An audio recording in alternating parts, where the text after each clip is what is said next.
Рахмат, урматтуу бүгүнкү жыйындын катышуучулары, баарыңыздарга терең ыраазычылык, келип катышып, ушул баш мыйзамыбыздын 30 жылдык мааракесин утурлап, жакшы сөздөрүңүздөрдү айттыңыздар.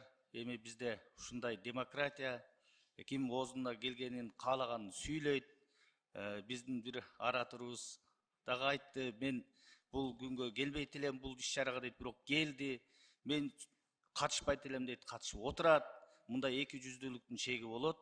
Мындай учурларды сөзсүз белгилеп коюшубуз керек. Мен бул бийликке түкүрдүм дейт, өзү ушул бийликтин бир бута болгон парламенттин депутаты, өзүнүн бетине өзү түкүрөт.